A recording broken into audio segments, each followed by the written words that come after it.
नमस्कार, मी सुनीताच किचन रेसिपीमध्ये आपलं मनापासून स्वागत। तर आज आपण बनवला आहे शिरखुर्मा। तुम्ही पाहू शकता हा शिरखुर्मा किती थिक असं झालेला आहे आणि ह्याच्यामध्ये सुका मेवा एकदम व्यवस्थित असा पडलेला आहे। चला आता आपण ह्याची पूर्ण रेसिपी पाहूयात। मी हा सुका मेवा रात्रभर भिजत घातला होता। बदाम आहेत, काजू आहे, किसमिस आहे आणि मनुका आहेत ह्याच्यामध्ये।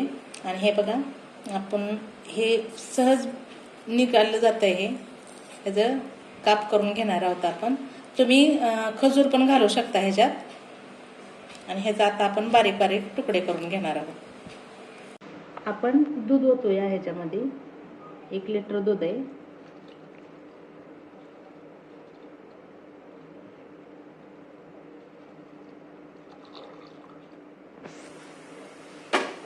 ते उकळू देऊया, तोपर्यंत आपण सुका मेवा आहे तो भाजून घेऊया। हा सुका मेवा रात्रभर भिजत घातला होता मी आणि भिजवून त्यानंतर ह्याचे काप करून घेतल्यात बारीक। तुम्हाला जर ह्याच्यापेक्षा जर मोठे काप करायचे असतील ते तुम्ही करू शकता। आपण आता हे तुपामध्ये भाजून घेऊयात, एक एक करून भाजून घेऊयात। पहिल्यांदा मनुके भाजून घेऊयात आपण। तूप टाकूया ह्याच्यामध्ये।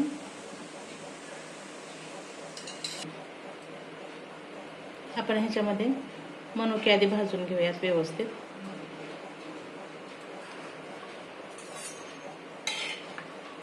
तुम्ही तुमच्या आवडीनुसार सुका मेवा कमी जास्त करू शकता।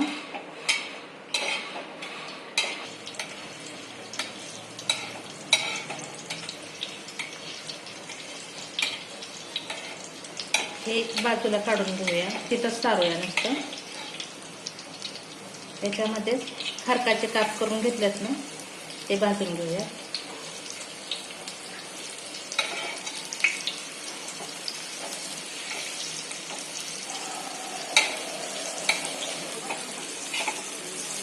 अगदी व्यवस्थित असं पूर्ण खरपूस होईपर्यंत भाजूया। आणि हे बाजूला सारून ह्याच्यामध्ये बदामाचे काप केलेत ना, ते टाकूयात आपण। मी बारीक केलेत एकदम, तुम्ही त्यापेक्षा मोठे करू शकता। त्याचबरोबर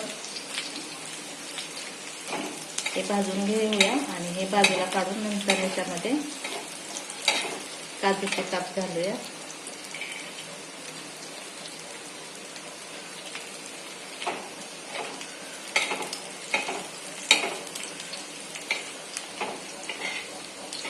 ह्याच्यामध्ये पिस्त्याचे पण काप घालणार आहोत आपण आणि चारोळे घालणार आहोत।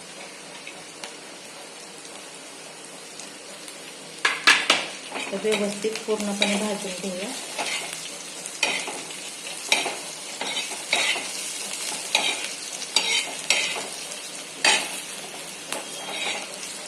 आणि एका ताटामध्ये हे आता काढून घेऊया।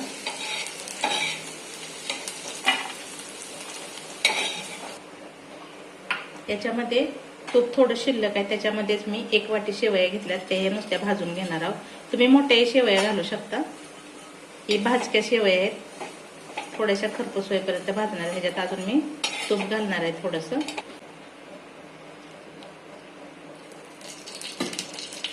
गॅस कमीच ठेवलाय, करपवायच्या नाही त्या। थोड्याशा भाजून घेतोय आपण।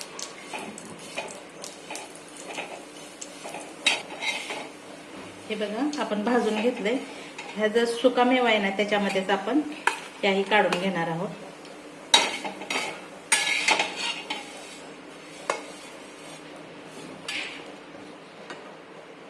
हे बघा आपलं दूध गरम होत आलंय, थोडंसं आटू द्यायचंय त्याला।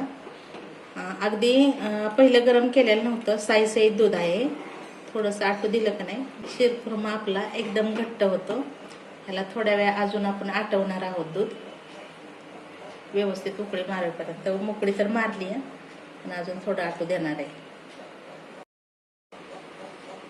आपलं दूध एकदम व्यवस्थित असं गरम झालेलं आहे आणि घट्ट पण व्हायला लागलेलं आहे, आटलंय व्यवस्थित। त्याच्यामध्येच आपण हा सुका मेवा जे आहे आणि शेवया जे भाजलेल्या होत्या ते मिसळणार आहोत आपण आता।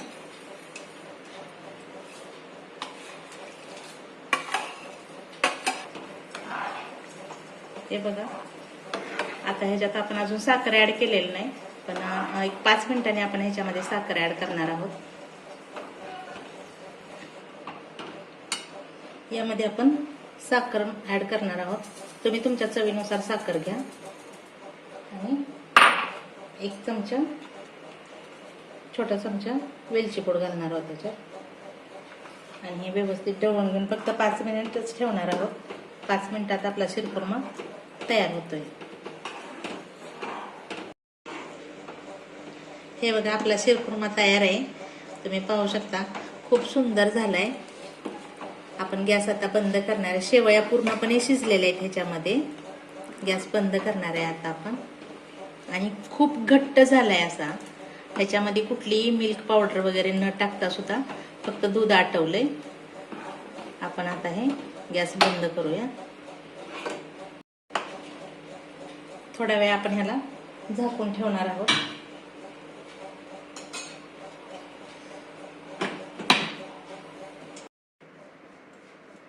आपण हे उघडूया आता. पूर्णपणे गरम नाही घेता येत आपल्याला, थोडंसं थंडच व्हावं लागतं हे. हे बघा, कारण थंड झालं का अजून थोडं घट्ट होतं. खूप पण थंड नाही केलेलं हे. आता आपण हे एका बाउलमध्ये मी काढते.